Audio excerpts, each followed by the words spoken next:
Hello. Mathematical methods या आपल्या दुसऱ्या चॅप्टरचं आजचं हे 6वं सेशन आणि आजच्या सेशनमध्ये आपण बघणार आहोत रिझोल्युशन ऑफ वेक्टर्स आणि त्याच्यानंतरच समजावून घेणार आहोत एक छोटीशी कन्सेप्ट पुन्हा एकदा युनिट वेक्टर्स.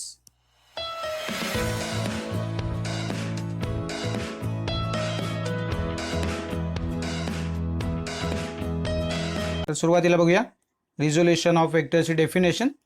बघा सिंपल लिहिले, the process of splitting a given vector into its components is called resolution of the vector. Okay, म्हणजे सर्वसाधारणपणे आपण असं बघितलं होतं याच्या आधी जेव्हा रिझल्टंट वेक्टर आपल्याला काढायचा होता तेव्हा आपण काय करत होतो, तर त्या दोन वेक्टरचं किंवा तीन वेक्टरचं रिझल्टंट वेक्टर काय येतो हे बघितलं होतं. आता आपल्याला जो रिझल्टंट आहे थोडक्यात तो वेक्टर दिलेला आहे आणि त्याचं आपल्याला त्याच्या कंपोनंटमध्ये स्प्लिटिंग करायचंय. त्या प्रोसेसला आपण काय म्हणतो, तर रिझोल्युशन ऑफ वेक्टर्स. समजा हे जर वेक्टर्स आहेत, म्हणजे आपण लॉ ऑफ पॅरलोग्राम आपण बघितला होता बघा, की ज्याच्यामध्ये आपल्याला माहिती आहे समोरासमोरच्या ज्या साईड्स आहेत त्या इक्वल असतात. या पद्धतीने आपण बघितलं होतं. जर आपण एक्झॅक्टली जर आपण रेक्टँग्युलर पाथ जर बघितला, म्हणजे समजा हे जे दोन वेक्टर्स आहेत त्या ठिकाणी आपण असं बघितलं होतं की दोन जे वेक्टर आहेत त्याच्यामध्ये थीटा असा अँगल आहे आपण कन्सिडर केलं होतं लॉ ऑफ पॅरलोग्रामच्या इथे. जर तुम्ही लक्ष टाकलात तर या ठिकाणी समजा हे जे दोन वेक्टर्स आहेत याच्यामधला जर अँगल 90 डिग्री असेल, याचाच अर्थ ते जर म्युच्युअली परपेंडिक्युलर असतील तर त्या कंपोनंटला आपण काय म्हणतो, तर रेक्टँग्युलर कंपोनंट्स असं म्हणतो. बघा काय म्हटलं, if these components are found along the directions which are mutually perpendicular they are called rectangular components. So जर ते म्युच्युअली परपेंडिक्युलर असतील तर डेफिनेटली म्हणजे 90 डिग्रीचा अँगल असणार आहे त्या दोघांमध्ये, तर अशा कंपोनंट्सना आपण काय म्हणतो, तर रेक्टँग्युलर कंपोनंट्स असं म्हणतो. सो जर आपल्याला हे रेक्टँग्युलर कंपोनंट काढायचे असतील 2 डायमेन्शनमध्ये, कारण आपण जर जनरली आपण जेव्हा ड्रॉ करतोय एका प्लेनमध्ये तेव्हा एक्स वाय हे आपले 2 ॲक्सेस असतात, तर त्याच्यासाठी आपल्याला काय करावं लागेल, तर रेक्टँग्युलर कंपोनंट्स हे 2 डायमेन्शनमधले आपल्याला कसे काढता येतील याच्यावरती आपण एक नजर टाकूया. तर बघा, consider a vector R originating from the origin of a rectangular coordinate system as shown in the figure असं म्हटलंय बघा. सो वेक्टर आर म्हणजे वेक्टर आर बार असं आपण म्हणू शकतो फार फार तर आरच्या डोक्यावरती बार सेन देऊ शकता, पण मी ते वेक्टर आर असं म्हटलंय म्हणजे तो आर हा वेक्टरच आहे असं कन्सिडर करा. Originating from the origin of the rectangular coordinate system as shown in the figure. ह्याच्यासाठी आपल्याला काय करावं लागेल, तर एक रेक्टँग्युलर कोऑर्डिनेट सिस्टीम आपल्याला पहिल्यांदा ड्रॉ करावी लागेल. म्हणजे थोडक्यात आपण काय करणार आहोत, तर नेहमीप्रमाणे एक्स आणि वाय ॲक्सिस आपण काढून घेतलेत बघा इथे, आणि जो ओरिजिन आहे त्याला आपण आता नेहमीप्रमाणे ओ हे नाव देऊन टाकूया. तर बघा ओ एक्स आणि वाय असं आपल्याला हे जे काही रेक्टँग्युलर कोऑर्डिनेट सिस्टीम प्रमाणे आपण इथे एक्स ॲक्सिस आणि वाय ॲक्सिस आपण घेतलेला इथे दिसतोय, ओरिजिन ज्याचा ओ आहे. तर त्यांनी काय म्हटलंय, तर आपल्याला वेक्टर जो आर आहे तो एक्झॅक्टली आता ओ पासून स्टार्ट होईल आणि तो आपण इथे दाखवून घेऊया. तर हा अशा पद्धतीने मी दाखवलाय, जो आर बार असा मी दाखवतोय. ठीक आहे, सो तो ओरिजिनकडून गेलाय आणि तिथे आपल्याला एक अशा पद्धतीने तो गेला आणि तो आपल्याला रिझॉल्व करायचा आहे. आता हा रिझॉल्व करण्याच्या आधी तुम्हाला काय सांगतोय बघा, तर याला आपल्याला काहीतरी नाव द्यावं लागेल जे मी इथे दिले सी.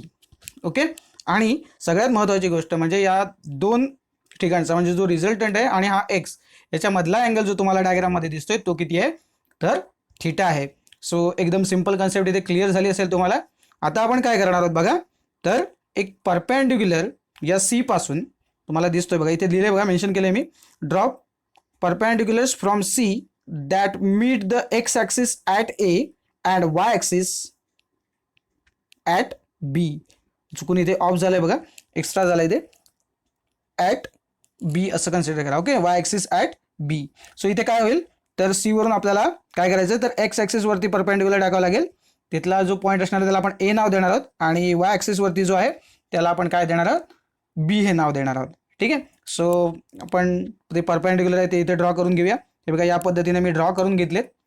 सो तुमच्या लगेच लक्षात आलं असेल की आपल्याला आता काय करावं लागेल, तर हे जे ॲरो आहेत ते मी इथे मार्क करून घेतलेत. सो अशा पद्धतीने इथे आपल्याला तुम्हाला दिसतोय की इथे एक रेक्टँगल तयार झालेला दिसतोय आणि मग आपल्याला काय करावं लागेल या ठिकाणी, तर यांना नावं द्यावी लागतील. तर आपण एका ठिकाणी ए आणि दुसऱ्या ठिकाणी बी हे नाव आपल्याला दिलेलं इथे दिसतंय बघा. आणि अलॉंग द एक्स ॲक्सिस आपण जो कंपोनंट आहे त्याला आपण आर एक्स म्हटलंय. वेक्टरच्या भाषेत जर हवं असेल तर आर एक्स बार असं म्हणतंय. आणि इथला जो कंपोनंट आहे जो वाय ॲक्सिसला जातोय बरोबर एक्झॅक्टली, तर तो आहे आर वाय किंवा आर वाय बार. सो या पद्धतीने आपण जी डायग्राम आहे ती इथे ड्रॉ करून घेतली. आणि तुमच्या एक गोष्ट इथे लक्षात आली असेल, काय आहे बघा, तर इथे परपेंडिक्युलर आपण ड्रॉप केल्यामुळे इथे 90 डिग्री अँगल तयार झाला बघा. मुद्दामून मी हायलाईट करून ठेवले की इथे 90 डिग्री तयार होते. ओके. दुसरी एक महत्त्वाची गोष्ट लक्षात घ्या की इथे आपण जो थिटा ड्रॉ केलाच आहे, पण एक महत्त्वाची गोष्ट काय की आता तुम्हाला माहिती आहे का, हा जो आर एक्स आहे त्याच्या पलीकडची जी बाजू आहे एक्झॅक्टली ऑपोजिट साईड, त्याची जी लेंथ आहे ती काय असणार आहे, डेफिनेटली काय असणार आहे, तर आर एक्सच असणार आहे बरोबर आहे. आणि तशीच आर वायला जो पॅरलल दिसतोय आपल्याला पॅरलल वेक्टर, तर तो सुद्धा काय असणार आहे, आर वाय असणार आहे बरोबर आहे. म्हणजे आत्ता आपण हा जो ए सी आहे त्याला सुद्धा आपण आर वाय म्हणू शकतो. सो समजा आपण हा ट्रायंगल कन्सिडर केला, मी तुम्हाला का सांगून ठेवतोय, कारण आपल्याला माहिती आहे की आपण या ठिकाणी बरोबर एकतर पायथागोरस थेरम अप्लाय करू शकतो जर अशी सिच्युएशन असेल तर, आणि दुसरं म्हणजे आपल्याकडे ट्रिग्नॉमेट्रीमधल्या आयडेंटिटीज आहेत बरोबर ना, साईन कॉस टॅन हे सगळं आपण याच्यातूनच बघतो, हे आपण याच्या आधी शिकलेलो आहोत. तर ओ ए म्हणजे काय असणार आहे आपला, तर आर एक्स बार आहे, आणि ओ बी जो आहे तो काय आहे, आर वाय बार आहे. हे जे कंपोनंट्स आहेत तर ओ सीचे आहेत, आपल्याला माहिती आहे रिझल्टंट जो आपला रिझल्टंट आता म्हणूया नको आपण, कारण म्हणजे जो वेक्टर आहे त्याला आपण आर म्हणूया, जनरली आपण रिझल्टंट म्हणून आर घेतलाय. पण आत्ता आपल्याला काय करायचं तर याचं ॲक्च्युली हे रिझॉल्व करायचं आहे. ओके. सो जो काय आर बार आहे त्याचे जे कंपोनंट्स जर म्हणजे आपण बघितले तर ते कुठले आहेत, तर अलॉंग एक्स ॲक्सिस आणि अलॉंग वाय ॲक्सिस कुठले कुठले आहेत, तर आर एक्स आणि आर वाय आहेत. तर ते आपण मेन्शन करून टाकूया आणि मग लॉ ऑफ पॅरलोग्राम प्रमाणे आपण हे लिहून टाकूया. ओके.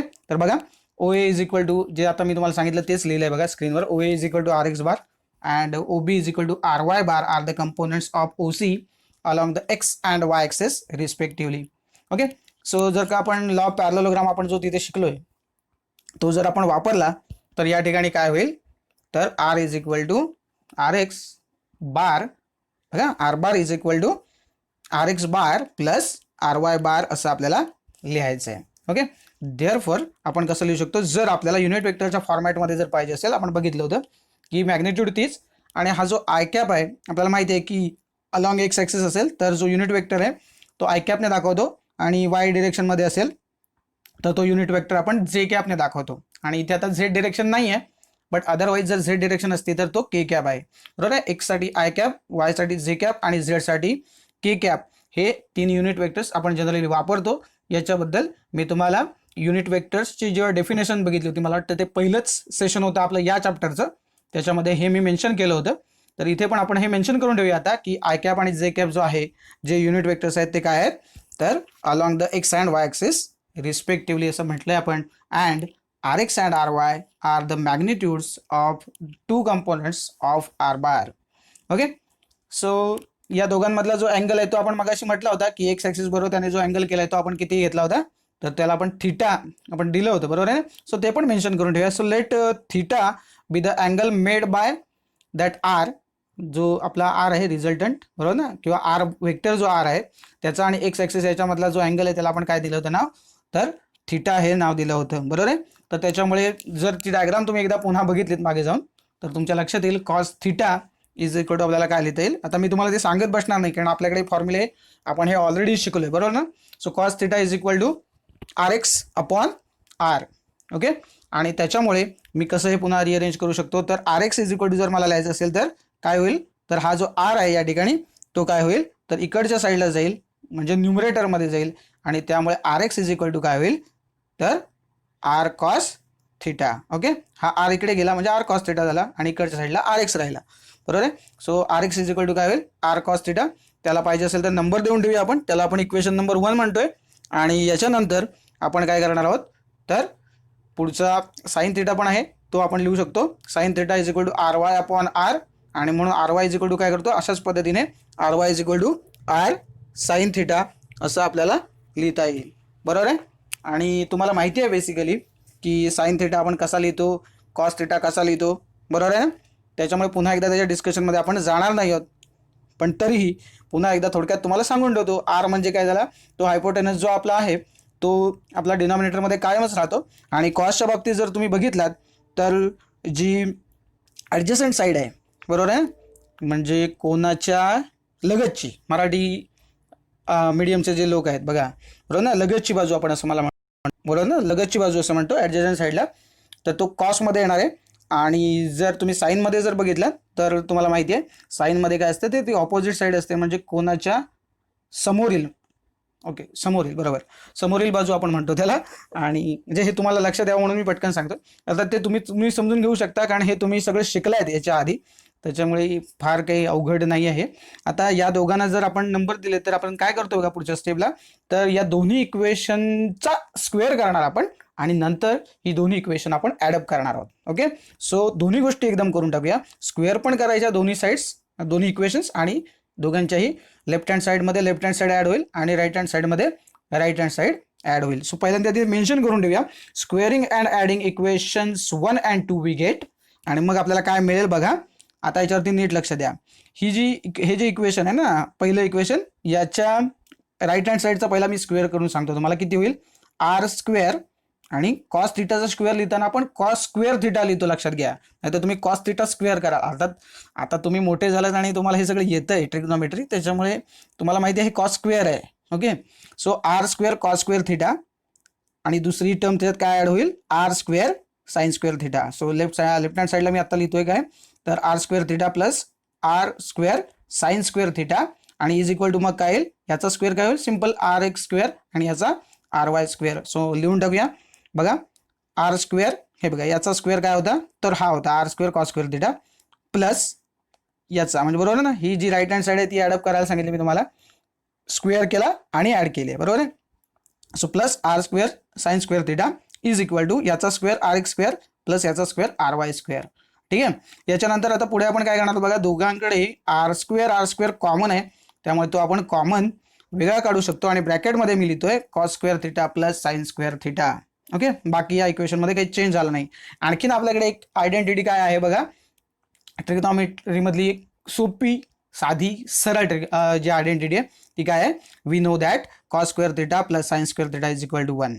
ओके, त्याच्यामुळे हे जे ब्रॅकेट तुम्हाला दिसते इथे cos square theta plus sine square theta हे काय होईल, 1 होईल, म्हणजे आर स्क्वेअर इंटू 1 म्हणजे आर स्क्वेअर होईल. आणि मग r square is equal to आपण काय लिहू शकतो, इकडची साईड जी आहे राईट हँड साईड ती काय बदललेली नाही, r x square plus R Y square.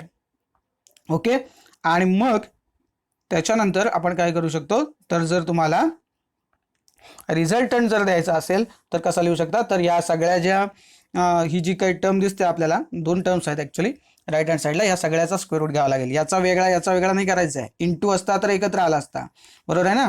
नाहीतर काही लोक काय करतील, हां एकाला स्क्वेअर रूट टाकतात, काही लोक काय करतात याचा स्क्वेअर रूट वेगळा लिहितात प्लस याचा स्क्वेअर रूट, असं नाही करायचं आहे. ह्या दोघांच्या ॲडिशनचा एकत्रित स्क्वेअर रूट यायला पाहिजे, बरोबर आहे. So r is equal to काय येईल, या पद्धतीने. नाहीतर एखादा लिहिली याला स्क्वेअर रूट याला स्क्वेअर रूट, असं नाही आहे. Okay, so r is equal to हे या पद्धतीने आपल्याला मिळालेलं आहे, बरोबर आहे. सो डेफिनेटली तुम्हाला या पद्धतीने जर तुम्ही बघितलात तर तुमच्या लक्षात येईल जे मगाशी आपण म्हटलं त्या पद्धतीने. आणि हे तुम्ही व्हेरीफाय पण करू शकता बघा. इथे मी तुम्हाला नॉर्मली हे जर कंपोनंट आपण जे रिझॉल्व केले ते काय आले होते, आर कॉस थिटा आणि आर साइन थिटा असे आपण रिझॉल्व केले, बरोबर आहे, सिम्पली. आणि तुमचा जो लॉ ऑफ पॅरलोग्राम होता त्याच्यामध्ये आपण कसं बघितलं होतं की जे 2 वेक्टर आहेत त्यांचा रिझल्टंट आर होता. आता ते जो आर होता तो आपण 2 याच्यामध्ये फक्त रिझॉल्व करून टाकला, बरोबर. आणि या पद्धतीने आपल्याला हे 2 वेक्टर्स मिळाले. आता जर तुम्ही मॅग्निट्यूडचा जर तुम्ही ते डेरिवेशन बघितलात किंवा ते साधं इक्वेशन जर बघितलात ना, तर तिथे जो थिटा आहे ना तो कुठला आहे, त्या 2 वेक्टरमधला अँगल होता. कुठला, पी आणि क्यू मधला जो अँगल आहे त्याला थिटा म्हटलं होतं. आणि आत्ता आपण थिटा कोणाला म्हटलंय ते लक्षात घ्या. आत्ता आपण या केसमध्ये थिटा कुठे घेतलाय, तर जो आपण आर घेतला होता तो आणि एक्स ॲक्सिस याच्यामधला अँगल थिटा घेतलाय. ओके, सो ते जरासं बाजूला ठेवा. एरवी अदरवाईज आपल्याकडे परिस्थिती काय आहे बघा, तर आपला मेन थिटा किती असला असता आत्ताच्या केसमध्ये, कारण ते दोन्ही एकमेकाला परपेंडिक्युलर आहेत, बरोबर आहे. म्हणजे थिटा किती झाला, 90 डिग्री झाला. म्हणजेच कॉस 90 किती होणार आहे, तर 0 होणार आहे. माहिती आहे ना, कॉस 1 0 आहे, सॉरी कॉस 0 1 आहे आणि कॉस 90 आहे तो 0 असतो. आणि त्यामुळे मग आपल्याकडे जो फॉर्म्युला आहे तो कसा होता बघा, पी स्क्वेअर, स्क्वेअर रूटमध्ये काय होतं, P square plus Q square, बरोबर, हे 2 असणार आहेत, plus 2 P Q cos theta, असं ते आपलं इक्वेशन होतं खरं तर. पण कॉस थिटा म्हणजे किती तुम्हाला म्हटलं मी, कॉस 90 होईल आणि कॉस 90 किती होतो, 0 होतो. त्यामुळे जे प्लसच्या पुढचे जे टर्म आहेत ना तेवढाच, कारण गुणिले केलं तर 0 येतं, सगळी टर्म 0 नाही. P square plus Q square हे राहणार आहेत, बरोबर आहे ना. सर पी स्क्वेअर आणि क्यू स्क्वेअर जर राहिले तर याचा अर्थ काय होतो मग, की दोन टर्म राहिल्या. तिसरी जी 2pq कॉस थिटा होती ती काय झाली, तर 2 into P into Q into 0, म्हणजे ही जी प्लसवाली जी शेवटची टर्म आहे ती फक्त 0 होते आणि त्यामुळे या पद्धतीने आपल्याला हा रिझल्टंट असा मिळतोय. ओके, सो तुम्ही कन्फ्यूज होऊ नका. आपल्या केसमध्ये आत्ता इथला थिटा तो त्या केसमध्ये आपण मला वाटतं अल्फा घेतला होता खरं तर, म्हणजे आपण पुस्तकामध्ये गॅमा होता म्हणून मी तो गॅमा घेऊन कन्सिडर करून दाखवला तुम्हाला. प्रत्यक्षामध्ये आपण तिथं अल्फा म्हणतो, बरोबर आहे ना. सो ते त्याच्यामध्ये कन्फ्युजन करू नका. म्हणजे ते एरवीच्या केसमध्ये जो थिटा घेत होतो तिथे, बरोबर आहे ना, तो आत्ताच्या केसमध्ये आपल्याला 90 डिग्री पाहिजे, लक्षात घ्या. कारण ते दोन अँगल जे आहे, सॉरी ते दोन वेक्टर्स आहेत ते काय आहेत, तर म्युच्युअली परपेंडिक्युलर आहेत, म्हणजेच 90 डिग्री अँगल तयार करतात. ओके, सो या पद्धतीने आपण हा जो आर आहे तो या पद्धतीने आपण बघून टाकला. तर त्याच्याचबरोबर आपण लगेच डिरेक्शन बघून टाकूया. आरची डिरेक्शन काय असणार आहे, आपल्याला माहिती आहे तिथे आपण टॅन अल्फा घेतला होता, आय थिंक सॉरी गॅमा घेतला, कारण आपण गॅमा हे लेटर वापरलं होतं. तर आता आपण डिरेक्शन ऑफ आरकडे जर गेलं, सिम्पली आपल्याला काय करायचं, तर टॅन थिटाची व्हॅल्यू काढायची. आणि आपल्याला माहिती आहे टॅन थिटा आपण कसा लिहू शकतो, तर r y upon r x. Okay, so या पद्धतीने आपण लिहून टाकला r y upon r x. आणि मग या ठिकाणी आपण लिहू शकतो theta is equal to tan inverse r y upon r x. Okay, so tan inverse आपल्याला बघायला लागेल आणि मग आपण टॅन इनवर्सची जी काही व्हॅल्यू असेल ती आपण बघू शकतो. अर्थात टॅनचा जो काही पार्ट आहे तो अजून आपण घेतलेला नाही आहे, माझ्या लक्षात आहे ते.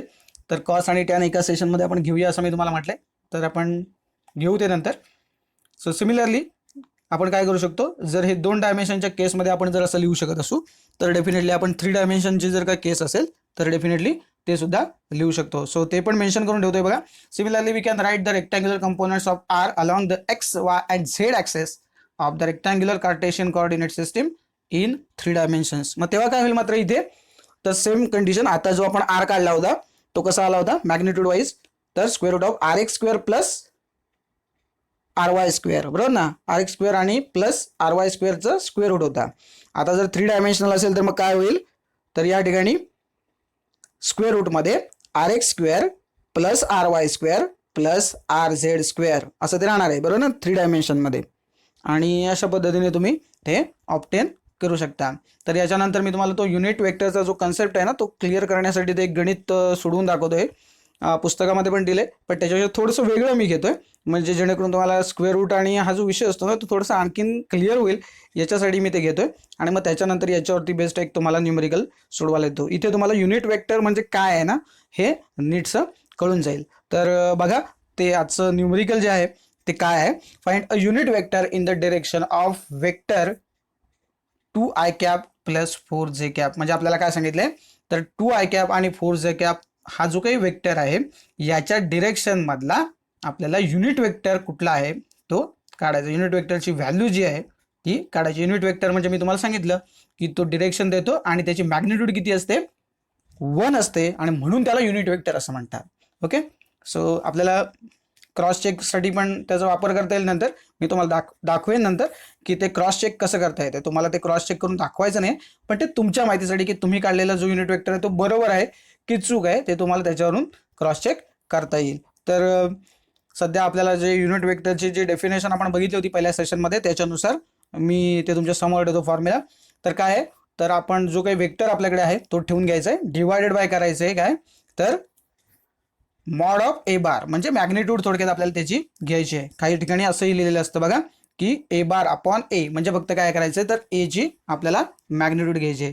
तर इथे ए बारची जी व्हॅल्यू आहे म्हणजे जो आत्ता आपल्याला दिसतोय 2i cap plus 4j cap, बरोबर आहे ना, हा जो वेक्टर आहे तो आपल्याला दिसतोय तोच आपला काय आहे ए बार आहे. सो ते पहिल्यांदा लिहून घेऊया आणि मग त्याच्यानंतर आपल्याला काय करावं लागेल, तर हा जो मॅग्निट्यूड जी आहे ए ची ती आपल्याला कॅल्क्युलेट करावी लागेल. काही ठिकाणी नुसताच ए असतो, काही ठिकाणी असा या पद्धतीने मॉड साईन काढलेलं असतं आणि मध्ये ए बार लिहिलेला असतो. तर तो आपण आत्ताच बघितलं. त्या पद्धतीने यासाठी या पर्टिक्युलर ए बार साठी आपण कसा लिहू शकतो बघा. इथे आपण मगाशी r x square plus R Y square हे स्क्वेअर रूटमध्ये टाकलं होतं. इथे मात्र आता आपण थोडंसं इथला जे लेटर आहे ते फक्त चेंज केलं. इथे r x square plus R Y square होतं बघा मगाशी, बरोबर आहे. तर इथे a x square plus a y square असं मी करून घेतले. ठीक आहे.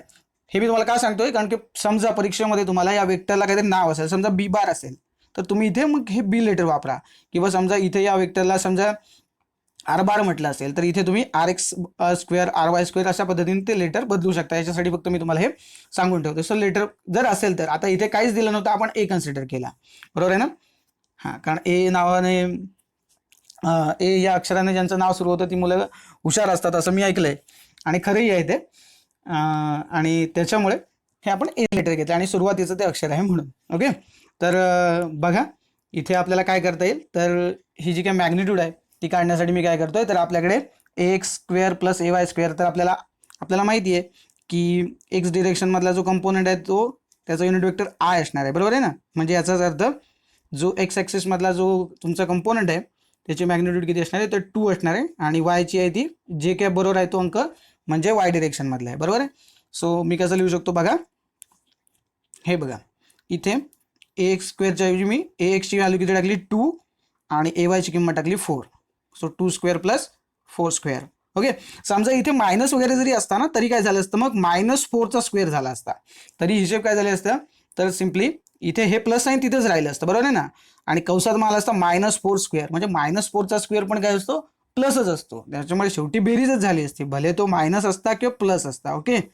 पण हे तुम्हाला माहीत असावं म्हणून आता पुन्हा एकदा सांगतोय. ठीक आहे. तर आता हे सिम्पली तुम्ही सोडवू शकता. काय होईल, तर 2चा वर्ग 4 आणि 4चा वर्ग 16 मीन्स 4 + 16 स्क्वेअर रूटमध्ये, म्हणजे या 4 आणि 16ची आपल्याला बेरीज करावी लागेल आणि मग उत्तर आलं स्क्वेअर रूट 20. हे मगाशी म्हणजे मी म्हटलं ना की हे एकाच स्क्वेअर रूटमध्ये आलं पाहिजे. बघा याचं आता उत्तर किती आलं, हे एकत्र ठेवल्यामुळे 4 + 16 = 20 आला, बरोबर ना, स्क्वेअर रूट 20. आणि एरवी जर तुम्ही असं टाकलं असतं तर काय झालं असतं, याचा स्क्वेअर रूट आणि याचा स्क्वेअर रूट, म्हणजे शेवटी तोच झाला असता आकडा. कारण 2 स्क्वेअरचं स्क्वेअर रूट किती 2 आणि 4 स्क्वेअरचं स्क्वेअर रूट किती 4. पण असं नाही. त्यामुळे बेसिकली आपल्याला हे या पद्धतीने करायचं आहे. ओके. सो या पद्धतीने आपण करू शकतो. किंवा इव्हन तुम्हाला मी असं म्हटलं तसं की ते स्क्वेअर रूट ऑफ 4 आहे बघा, पुन्हा इथे 2 आणि 4, म्हणजे पुन्हा तुमच्याकडे परिस्थिती आली असते की ते तुम्ही 6 काढलं असतं, बरोबर आहे. तर त्यामुळे मी तुम्हाला हे सांगितलं होतं. तर रूट 20 हे तुमच्याकडे आलं आहे बघा. आणि मग इथपर्यंत पण थांबू शकता, पण आपल्याला माहिती आहे की आपण हे स्प्लिटिंग पण करू शकतो, म्हणून एक स्प्लिटिंग तुम्हाला दाखवतो. हे 4 × 5 केलं मी. ओके. आता हे मी कसं केलं, कारण याच्यातला एक नंबर हा स्क्वेअरचा नंबर आहे, बरोबर आहे ना. स्क्वेअर आहे बघा, 4 हा 2चा स्क्वेअर आहे, म्हणजे आपण 4 पण बाहेर काढू शकतो ह्याच्यासाठी. आपल्याकडे दुसरी कुठली व्हॅल्यू इथे नाहीच आहे जो नंबर असेल स्क्वेअर जो या 20च्या फॉर्मॅटमध्ये बसेल. ओके. तर इथे आपण 4 जर आहे स्क्वेअर रूट ऑफ 4, तर मग आपण काय करू शकतो डेफिनेटली, तर आतमध्ये जो 4 आहे तो बाहेर जाऊन काय होईल, तर 2 होईल आणि स्क्वेअर रूट 5 तसंच राहील. Okay. So 2 × square root of 5 असं जे उत्तर आहे आपलं ते इथे राहील. आणि ही तुमची कसली व्हॅल्यू आहे, तर साधारणपणे त्याला आपण नुसता ए म्हणू शकतो, मॅग्निट्यूड ऑफ ए, बरोबर ना. ए बारची मॅग्निट्यूड म्हणू शकतो, किंवा जे मॉड बीड जे आता आपण ज्याला काय म्हटलं होतं या ठिकाणी बघा की ए बारची मॉड त्याची व्हॅल्यू जी आहे, म्हणजे सिम्पली मॅग्निट्यूड किती आली, तर 2 × रूट 5 आलेली आहे. म्हणजे आता आपल्याकडे काय झालं, तर तुम्हाला पाहिजे काय होतं बघा युनिट वेक्टर काढण्यासाठी, तर ए बार पाहिजे होता आणि ए पाहिजे होता, बरोबर आहे. तर ए बार तुम्ही आधी लिहिला होता आणि ए हा जो आहे हा या ठिकाणी आपण ऑब्टेन केला आहे. सो दोन्ही व्हॅल्यू आपल्याकडे आहेत. सो ए बारची व्हॅल्यू आहे ती इथे टाकायला लागेल आणि एच्या ऐवजी आपण इथे 2 / √5 सबस्टिट्यूट करू शकतो. तर पहिल्यांदा तो फॉर्म्युला पुन्हा एकदा लिहून ठेवतो आणि मग आपण ते सबस्टिट्यूशन इथे करून टाकूया. बघा U cap is equal to A bar upon mod of A bar किंवा नुसता ए असं लिहू शकता. ओके. तर ती जी व्हॅल्यू होती ती किती होती, तर तो जो ए बार होता तो होता 2i कॅप + 4j कॅप आणि डिवायडेड बाय आता जी आपण काढली होती मॅग्निट्यूड ती होती 2√5, बरोबर आहे. आता युनिट वेक्टर लिहिताना फक्त आपण करतोय काय ते बघा, तर हा जो छेद आहे किंवा डिनॉमिनेटर आहे हा कॉमन आहे, तो आपण सेपरेट आउट करू शकतो, बरोबर आहे. आणि त्यामुळे मी हे असं लिहिलं आहे बघा, 2i cap upon 2√5 + 4j cap upon 2√5. आता जर भाग लागत असेल तर भाग लावून टाकूया. तर लागतोय बघा इथे 2 आणि 2 आहेत, त्यामुळे बे के बे आणि इथे बे बेदुणे 4. सो इथे 2 राहील, इथले 2 कॅन्सल आउट होतील, इथे सिम्पली 1 राहील आणि इकडे 2 राहतील. बरोबर आहे. आणि फक्त हा चांगला दिसावा या फॉर्मॅटमध्ये आय कॅपसाठी मी हे फक्त हा जो इथे आहे तो आय कॅप अपॉन √5 लिहिण्याच्या ऐवजी मी हा आय कॅप इथे वेगळा लिहिला. 1/√5 into i cap plus 2/√5 into जे कॅप. बरोबर आहे ना. हा 2 गेल्यामुळे इथे 1 राहिला होता. हा आय कॅप फक्त येतेच याच्याच बाजूला लिहायच्या ऐवजी मी इकडे लिहिला आहे. बरोबर ना. म्हणजे तुम्हाला कळेल की जो आय कॅपचा जो कंपोनंट आहे तो काय आहे इकडचा आणि इकडचा काय आहे. ओके. सो इझिली कळण्यासाठी मी या पद्धतीने लिहून टाकलं. इथे 2/√5 आला. ओके. सो हा युनिट वेक्टर आला.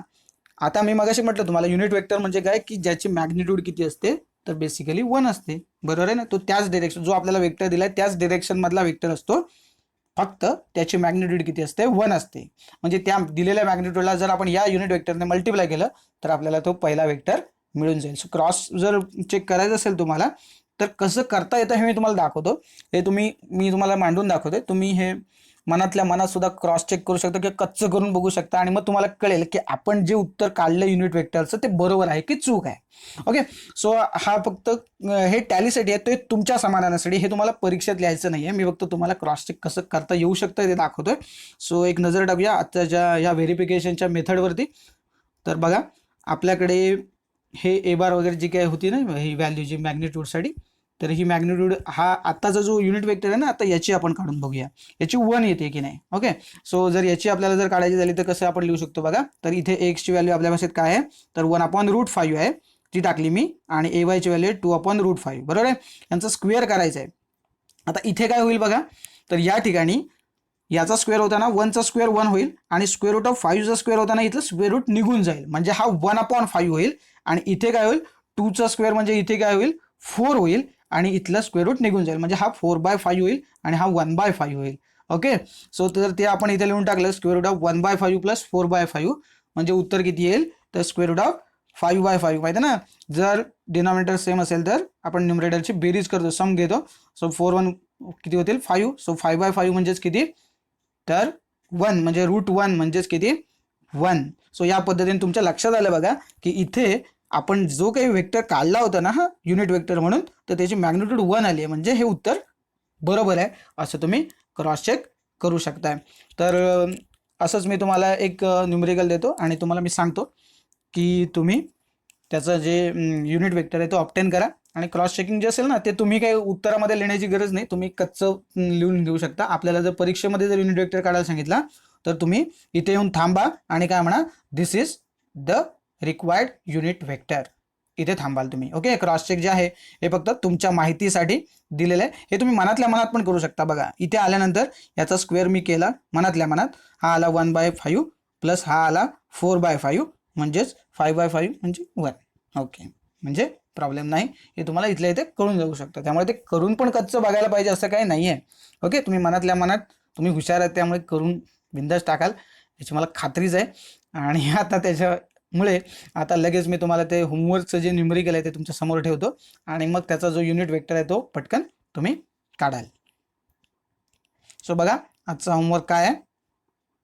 Find a unit vector in the direction of the vector आणि वेक्टर दिलाय 5i कॅप -3j कॅप. आता मी ते मायनस दिलाय मगाशी मी म्हटलं होतं तुम्हाला बघा तिथे लिहिताना जो काही तुमचा ax square plus ay square असं जिथे असणार आहे तिथला ayचा जो कमेंट ते प्लस साईन आहे ते तसंच राहणार आहे. फक्त तुम्हाला काय घ्यावं लागेल ब्रॅकेटमध्ये -3 आणि त्या ब्रॅकेटचा स्क्वेअर घ्यावा लागेल आणि मग तो -3चा स्क्वेअर केल्यानंतर किती होणार आहे डेफिनेटली 9च होणार, तो प्लस होणार आहे नंतर, हे लक्षात घ्या. आणि त्या पद्धतीने जो युनिट वेक्टर आहे तो ऑब्टेन करा.